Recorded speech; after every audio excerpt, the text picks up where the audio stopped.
Bonjour à tous, aujourd'hui on se retrouve pour une nouvelle vidéo un peu spéciale. Et oui, en effet, je ne vais pas vous raconter une étape du Tour de France, mais aujourd'hui je vais vous débriefer la première semaine du Giro d'Italia. Et oui, la saison des grands tours a enfin commencé et la Corsa Rosa a débuté samedi dernier. Et on peut en tirer déjà quelques petits enseignements lors de cette première semaine du Giro. Alors cette vidéo va être coupée en plusieurs parties. On va d'abord résumer brièvement les premières étapes de cette semaine, avec donc quelques enseignements à tirer, quelques débats aussi, notamment avec certains événements, certains faits qui ont pu marquer la course. Et enfin, je vais vous donner mes 3 tops et mes 3 flops de cette première partie du Giro. Mais avant de regarder les vidéos, n'hésitez pas à vous abonner à la chaîne, ça me ferait énormément plaisir. Et surtout, pour ne pas rater les prochains débriefs qui vont arriver, forcément, il y aura un épisode sur la deuxième semaine et la troisième semaine de ce Giro d'Italia. Donc abonnez-vous pour ne pas rater les 2 prochains épisodes de ce débrief. Ce Giro 2021, il a commencé avec un chrono inaugural de 8 km 600 dans les rues de Turin. Et j'ai envie de dire, sans surprise, on a eu la victoire du champion du monde italien du contre-la-montre, Filippo Ganna, qui s'est imposé assez facilement d'ailleurs. On a eu quelques petites surprises lors de cette première étape, notamment un Rémi Cavagna qui a terminé à 18 secondes quand même sur 8 km. C'est assez important, surtout quand on connaît les qualités de l'Auvergnat sur cet exercice. On pouvait s'attendre à mieux de la part de Rémi Cavagna. Mais bon, il y aura quand même un dernier contre-la-montre, il ne faut pas l'oublier. Il y aura aussi des échappées à prendre pour le coureur de l'équipe de Koenig Quick-Step. Donc rien n'est joué. C'était son objectif de prendre le maillot rose lors de la première étape. Bon, c'est pas réussi, mais en tout cas on va le revoir à l'avant, Rémi Cavagna, ça c'est une certitude. On peut aussi noter les 2 belles performances des autres coureurs de l'équipe de Koenig Quick-Step, de Joao Almeida, le portugais, qui avait porté 15 jours le maillot rose l'an passé et qui a fini, j'ai envie de dire, mieux que d'autres leaders, on verra avec Bernal notamment, mais aussi de Remco Evenepoel, qui après presque un an sans courir, qui fait un excellent contre-la-montre, il fait dans les 20 premiers Remco Evenepoel, et c'est assez surprenant de le voir quand même à ce niveau-là. On sait que c'est un prodige le Belge, mais de là à tenir la cadence de Filippo Ganna ou de d'autres très bons rouleurs, en tout cas c'est surprenant et j'ai hâte de voir la suite de ce Giro pour voir comment Remco réagit à l'altitude et aux efforts intensifs en haute montagne. Pour ce qui est du grand favori du Giro selon moi, qui est Egan Bernal, et bien c'est assez décevant quand même. Egan Bernal, il a perdu pas mal de temps sur Remco Evenepoel ou sur Joao Almeida, presque 20 secondes, sur 8 km ça commence à faire, mais c'est presque rien, j'ai envie de dire, à un Romain Bardet qui a perdu presque 52 secondes sur Filippo Ganna. Alors on le sait, Romain, c'est pas son exercice de prédilection contre la montre, mais perdre 52 secondes, presque 1 minute sur 8 km d'effort, ça commence à faire beaucoup. Bon, j'ai envie de dire, il n'y a que très peu de contre-la-montre sur ce Giro. Heureusement, c'est d'ailleurs pour ça que Romain est venu se tester sur les routes italiennes. Mais voilà, on sent qu'au fur et à mesure des années, Romain il ne progresse pas dans cet exercice. Et forcément, à un moment, ça va pêcher lors des grands tours, lors du classement général. Forcément, il va falloir qu'il s'améliore dans cet exercice s'il veut viser plus haut que ce qu'il a fait dans le passé. Parce que forcément, à un moment donné, il y aura un écart et cet écart, il faudra bien le combler en montagne. Mais Romain, on le sait, c'est pas le meilleur grimpeur du peloton non plus. Donc, il va falloir qu'il soit offensif lors des prochaines étapes de montagne s'il veut combler cet écart et s'il veut être surtout dans la cour des grands. Donc, cette première étape, elle s'est conclue avec la victoire de Filippo Ganna qui endosse donc le premier maillot rose de ce Giro d'Italia. Et c'est sans surprise finalement que Ineos Grenadier va avoir du coup le poids de la course sur ses épaules lors de ses premières étapes de ce Tour d'Italie.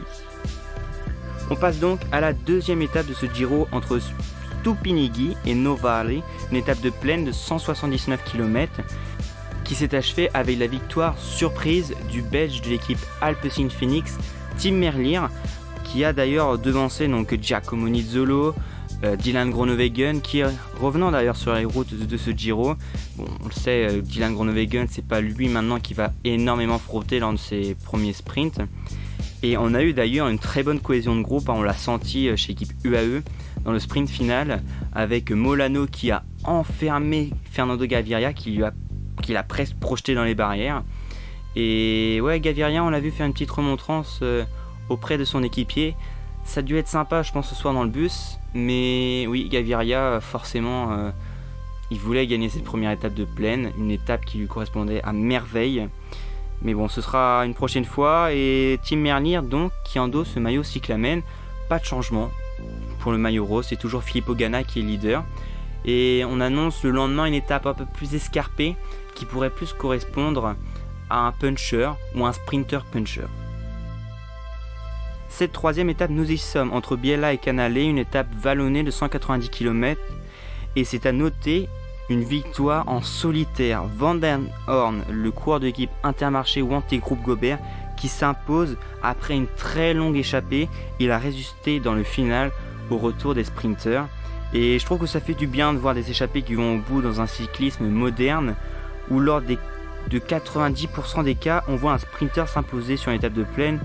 Même s'il est vrai que le final, bon, il était un peu plus compliqué. Mais bon, les sprinters pouvaient passer sans trop d'encombre. Et je trouve que ça fait du bien de voir un coureur inconnu d'ailleurs, qui a failli arrêter sa carrière lors de l'hiver dernier, finalement s'imposer sur les routes italiennes. Ça, c'est assez beau et il faudrait le souligner.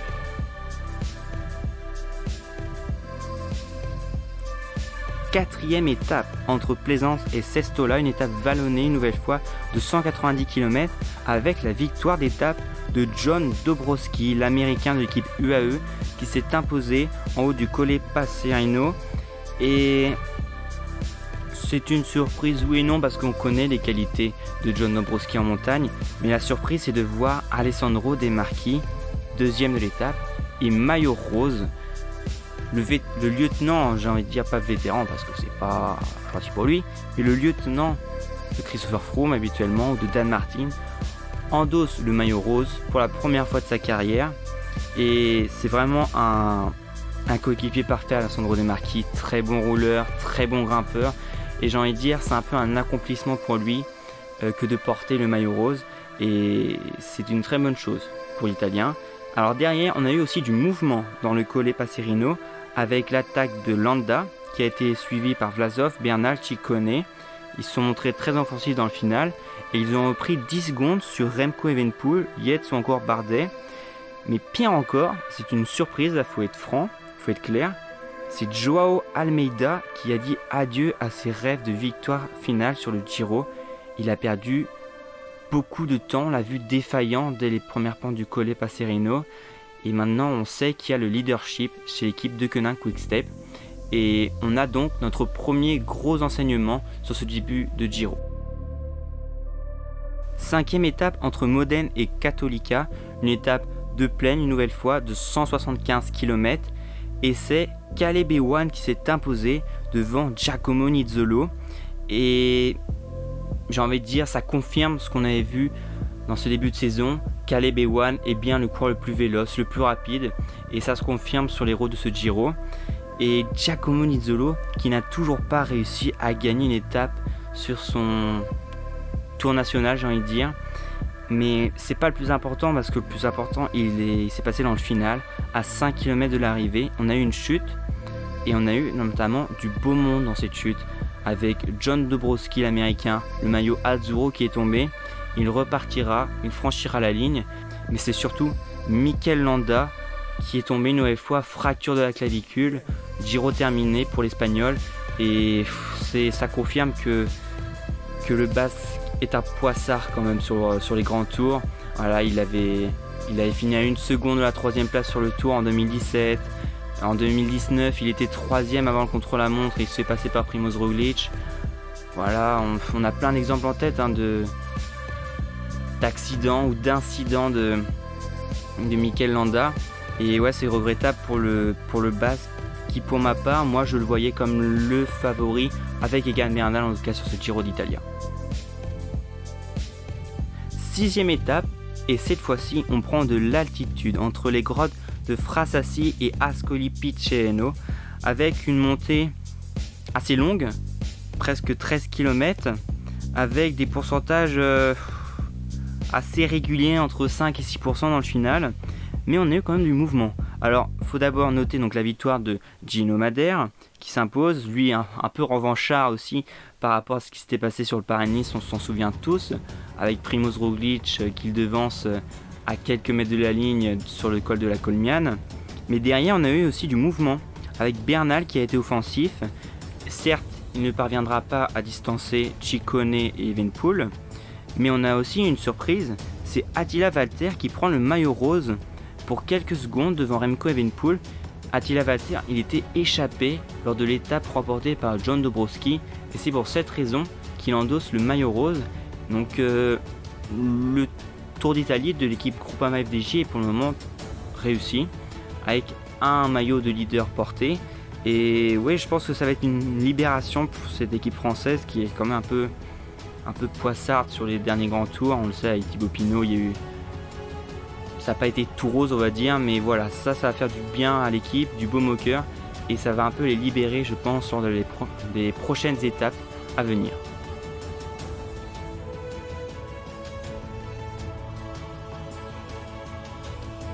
L'étape qui suivait se déroulait entre Notaresco et Termoli, une étape de plaine, et une nouvelle fois c'est Caleb Ewan qui s'impose, surpuissant l'Australien qui a réussi à revenir sur Fernando Gaviria dans le final. Et il va endosser le maillot cyclamen. Et alors, c'est un débat qu'on peut avoir, mais le lendemain, Caleb Ewan a abandonné, soi-disant pour un mal de genou. Alors, on le savait, il avait annoncé au début du Giro, Caleb Ewan ne terminerait pas le Tour d'Italie parce qu'il voulait aussi se concentrer sur le Tour de France. On sait que l'enchaînement des deux grands tours est très compliqué. Mais je trouve que c'est un manque de respect, voilà, vous portez le maillot cyclamen, vous remportez 2 étapes. Voilà, au niveau des sponsors, de l'organisation, c'est pas très respectueux de quitter la course et de leur dire bah écoutez, moi je vais me concentrer sur un autre grand tour. Et en gros, bah je m'en fiche du Giro quoi. Et ça, je trouve ça, c'est un manque de respect, je trouve, de la part de Caleb Ewan. Et je trouve que ça confirme que beaucoup de sprinteurs, de grands sprinteurs, sont de plus en plus égoïstes. Et ils ne pensent qu'à leur intérêt, ils ne pensent pas vraiment, voire pas du tout, à l'organisation de course, aux sponsors, à l'équipe. Et je trouve ça très dommage. N'hésitez pas à me dire dans les commentaires ce que vous en pensez. Mais voilà, ça... Il n'y a pas de mots, c'est décevant, voilà, c'est du Caleb Ewan tout craché. Nouvelle étape vallonnée entre Foggia et Guardia Sanfromondi avec une victoire française, une victoire surprise, la victoire de Victor Lafay, 25 ans, le coureur de l'équipe Cofidis qui s'impose. Victoire surprise, hein, vraiment, on ne s'attendait pas à ce que Victor Lafay brille sur les routes italiennes. Même si quand on a vu la composition de l'échappée, on pouvait s'attendre à ce qu'il tire son épingle du jeu dans le final. Il y avait beaucoup de rouleurs, peu de grimpeurs finalement. Et on l'avait vu comment à son avantage Victor Lafay en ce début de saison, notamment sur le Tour de Valence où il avait été deuxième derrière Henrik Mas je crois. Et voilà, c'est un très bon grimpeur, un peu comme Nance Peters, voilà, même style de voilà, bon grimpeur en échappée qui peut faire la différence. Et comme Nance Peters, je pense que ça va le libérer pour l'avenir. Et donc très belle victoire de Victor Lafay sur ce Giro. Et ça promet pour l'avenir, ça promet. Et ensuite on termine cette première semaine du Giro entre Castel di Sangro et Campo Felice avec une étape montagneuse, c'est vrai, beaucoup de cols. On compte 6 cols dans cette étape, mais des cols assez roulants. Longs, c'est vrai, mais assez roulants. Et donc on a eu une explication dans le final entre favoris avec le démarrage d'Egan Bernal à 500 mètres de la ligne. Impressionnant Egan Bernal, son démarrage qui a mis tout le monde dans le vent. Vlasov il a essayé de suivre, il s'est directement rassis. Et on a vu aussi Remco Evenepoel avec quelques signes de fatigue, de faiblesse. Alors est-ce que c'est l'enchaînement des différents cols dans la journée ou c'est juste un petit coup de moins bien, on le verra lors des prochaines étapes. En tout cas, Bernal s'impose, il prend 20 secondes sur Remco Evenepoel et il endosse surtout le maillot rose de leader qu'il reprend à Attila Valter. Donc voilà, Bernal surpuissant. On pouvait avoir quelques doutes quant à sa condition avec son dos, mais non, Egan Bernal est bien là. Et Egan Bernal, je pense que Bernal va montrer sa domination lors des grosses étapes de montagne avec une équipe autour de lui qui est surpuissante, hein, clairement. Il n'y a pas une autre équipe sur ce Giro qui peut les concurrencer. Donc voilà, Bernal déjà en patron et Bernal déjà au rendez-vous.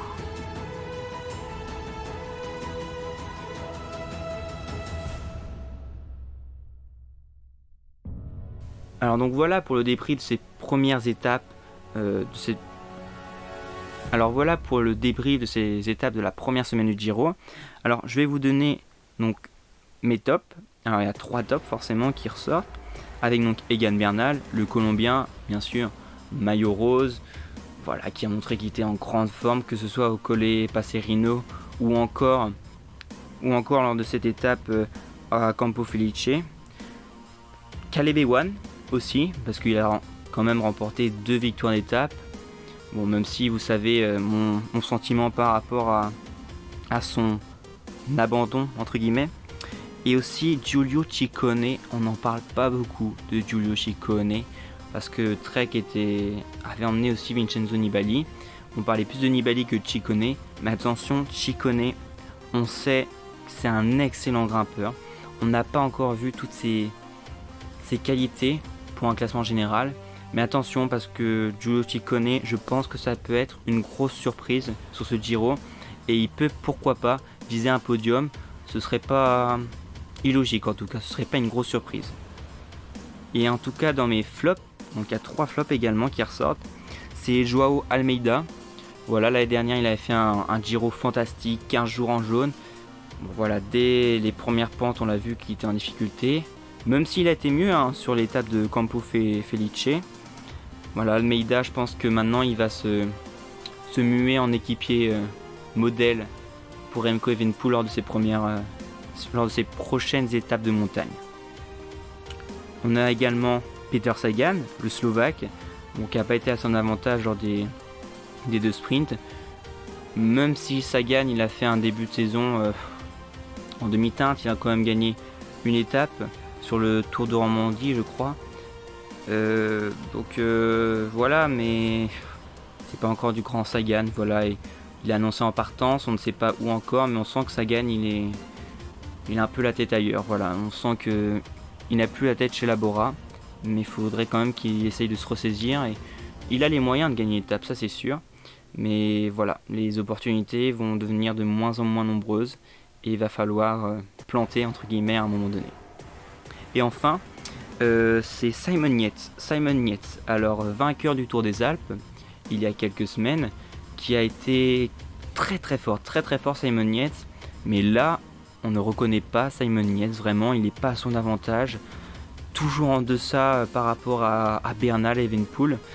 Est-ce que c'est inquiétant? Je ne sais pas, en tout cas en 2018 il était très fort lors des premières semaines, il avait flanchi lors de l'étape où Christopher Froome avait écrit sa légende, j'ai envie de dire, sur le Giro, où il avait perdu presque 20 minutes je crois, Simon Yates. Mais voilà, est-ce qu'il a changé son calendrier pour être en forme en 3e semaine et pas comme il avait fait en 2018 où il était en forme très tôt et où il avait flanché à la fin?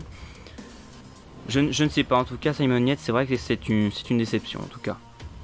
Donc voilà, c'est la fin de ce débrief, j'espère que vous aurez apprécié. N'hésitez pas à me dire en commentaire ce que vous avez pensé de ces premières semaines de Giro. Quels sont vos tops et vos flops aussi, n'hésitez pas à les mettre. Et n'oubliez surtout pas de vous abonner à la chaîne pour ne rien rater des prochains épisodes.